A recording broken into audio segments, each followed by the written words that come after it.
I am Thomas, and I am in Orlando, Florida, on the site of the former Pulse Nightclub. I'm across the street. This is near a residential area as well. It's become a memorial site right now. Very sad story. 2016. This is the perpetrator, Omar Mateen. He shot and killed 49 people and wounded 53 in the mass shooting, in Pulse. There was a 3-hour standoff when police finally shot him, and we're walking through what's become the memorial site now, and we'll have pictures of the inside for you as well, just to kind of go into the story. Happened in 2016. On June 12, 2016, and a 911 call love and acceptance made shortly after the shooting began. Mateen, never came home. They were gay. They were straight, black, the shooter, Latin, black, white. he swore allegiance to the leader of the Islamic State of Iraq and Syria, and said the U.S. killing of Abu Wahid in Iraq the previous month had triggered this shooting. There was a standoff, like I mentioned, a 3-hour standoff, and he later told the negotiator that he was out here right now, being in the club shooting, because of the American-led interventions in Iraq and in Syria, and that the negotiator should tell the United States to stop the bombing. The incident was deemed a terrorist attack by FBI investigators later down the road. Here are some pictures of the aftermath of inside Pulse nightclub. So Pulse that night was holding a Latin night, and most of the victims were Latino. The shooting was considered the deadliest terrorist attack in the United States since the September 11 attacks, and is considered to be only second to the 2017 Las Vegas shooting as the deadliest mass shooting in modern American history. At 2:08 a.m. the fountain has. After all this, what happened here in Pulse, it was also considered the deadliest violence against LGBT people in the United States. It's been also, although, there's been disputes whether Mateen, he triggered Pulse specifically because it was a gay club.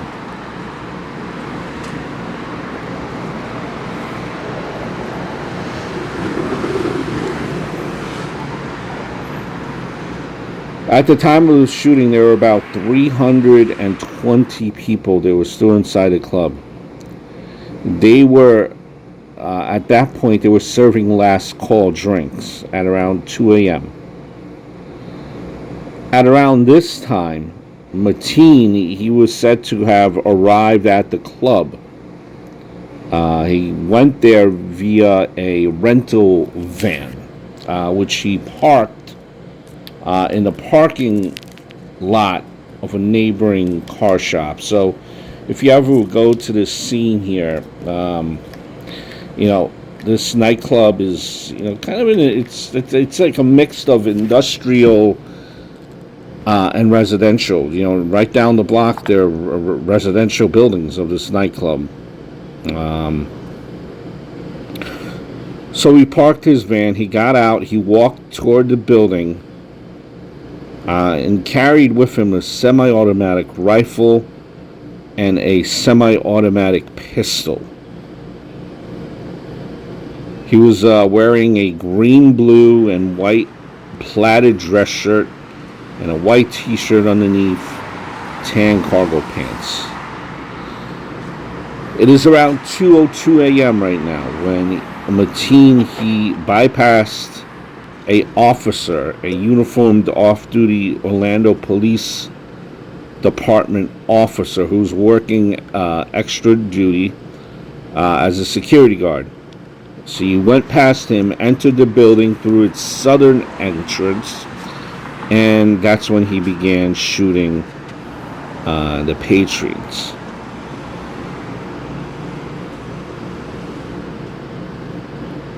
Dozens were either killed or severely injured inside the crowded nightclub, either directly or by ricochets bouncing off shots.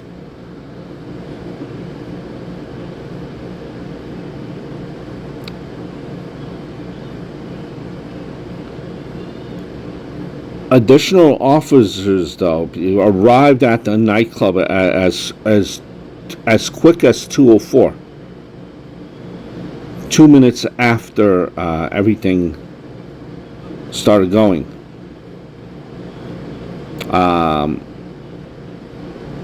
Apparently, at this point, the gunman was in the patio.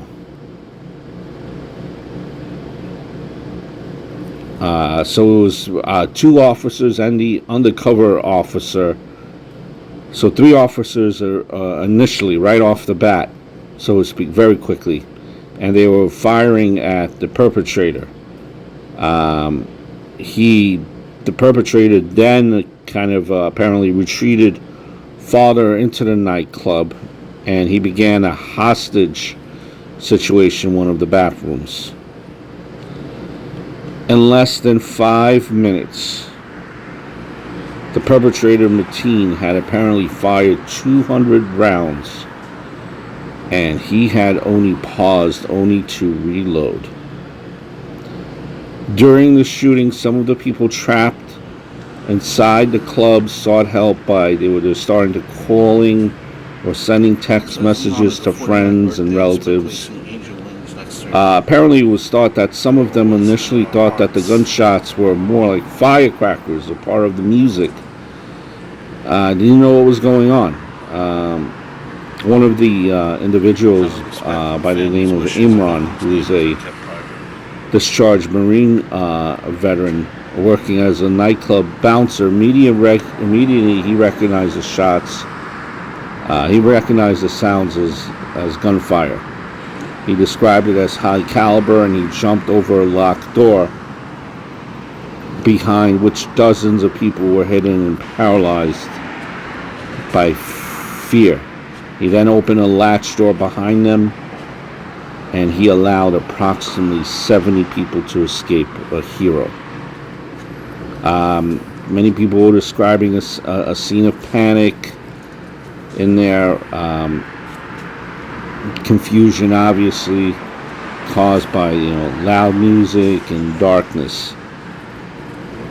There was an account that one person shielded herself by hiding inside a bathroom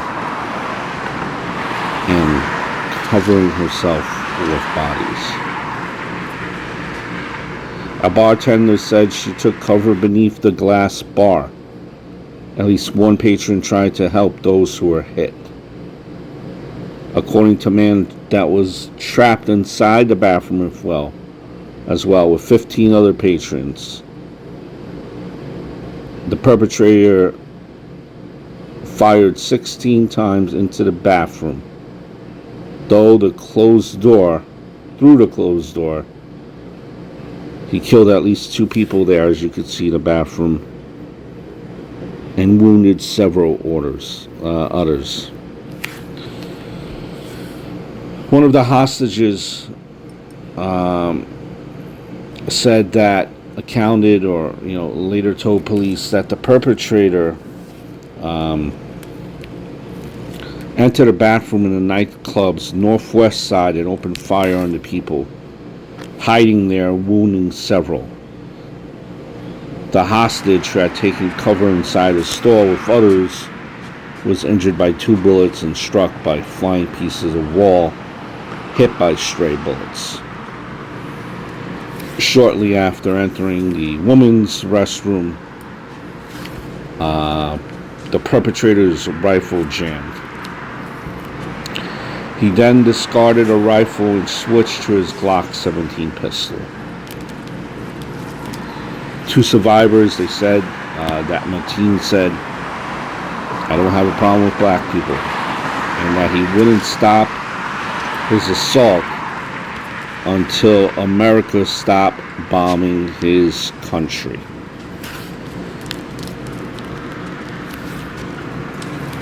Others also said that they heard that Mateen claimed that he had explosives as well as snipers stationed around the club.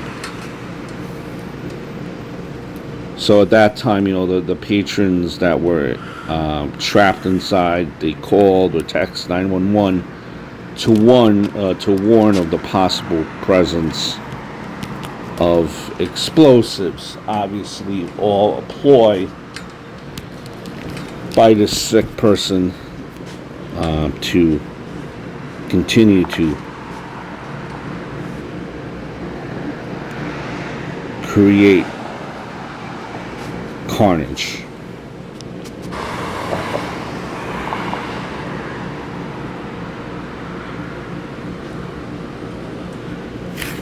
At around 2:45 now, the chaos is still going.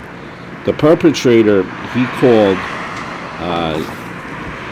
Channel News 13 in Orlando there, and he said, "I'm the shooter, it's me. I'm the shooter."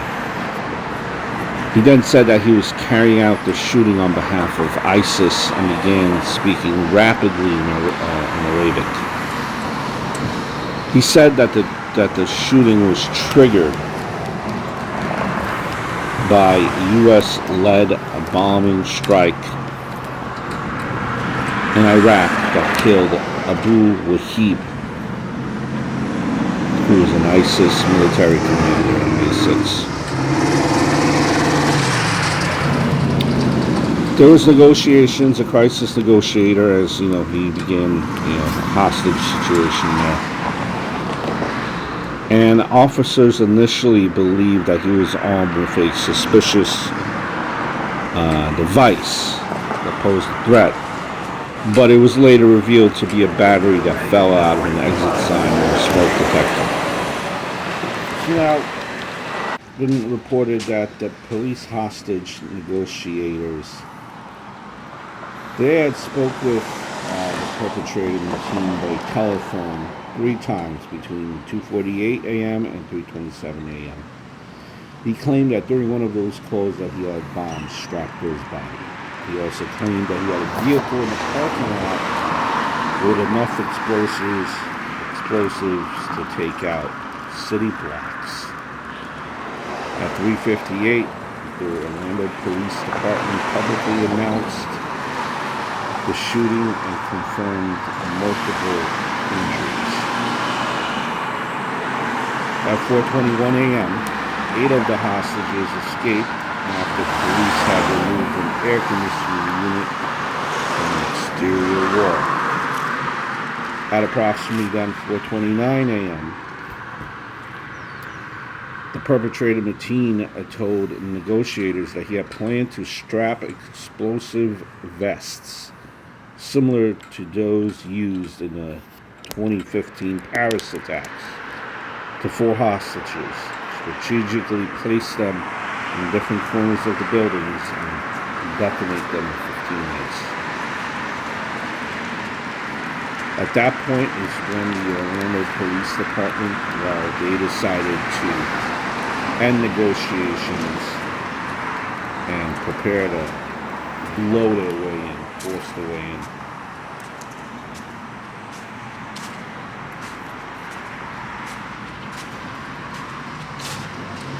The FBI reported that no shots were heard between the time that Mateen stopped exchanging gunfire with the first responders and 5:02 a.m.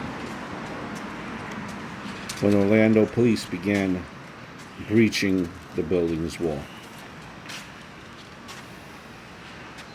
Just before the breach, Mateen entered a woman's bathroom where the hostages were hiding and opened fire, killing a man who had sacrificed his life to save the woman behind him and at least one other. At 5:07 now a.m., 4 SWAT officers, after failing to blow open a big enough hole in the bathroom's exterior wall using a bomb to the wall structure, successfully breached the building when a policeman drove a Bearcat armored vehicle through a wall in a northern bathroom. They then used 2 flashbangs to distract Mateen, and they shot at him. The breach drew Mateen into the hallway, and at 5:14 a.m. he engaged the officers. He was shot 8 times and killed in the resulting shootout, which involved at least 11 officers who fired about 150 bullets. He was reported down at 5:17 a.m.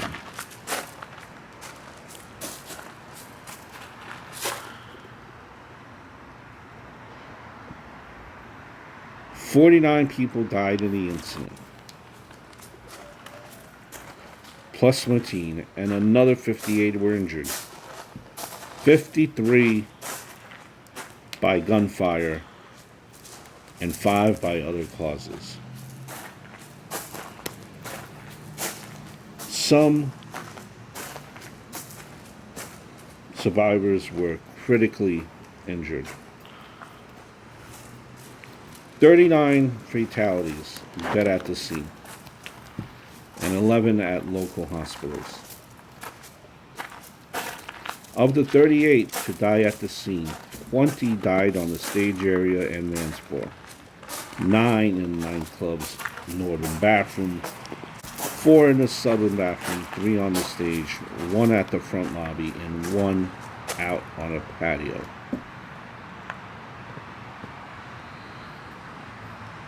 It said that at least 5 of the dead were not killed during the initial volley of gunfire by Mateen, but during the hostage situation in the bathroom.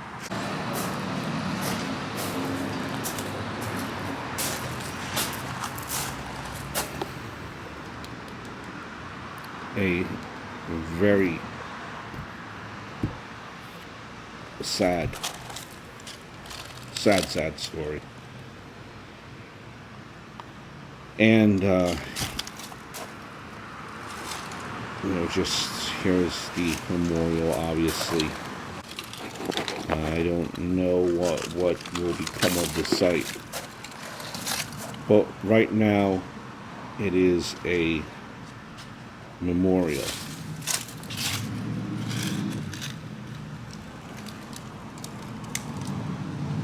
What a tragedy. You wish the victims, you wish that they are resting in peace and the families are able to heal.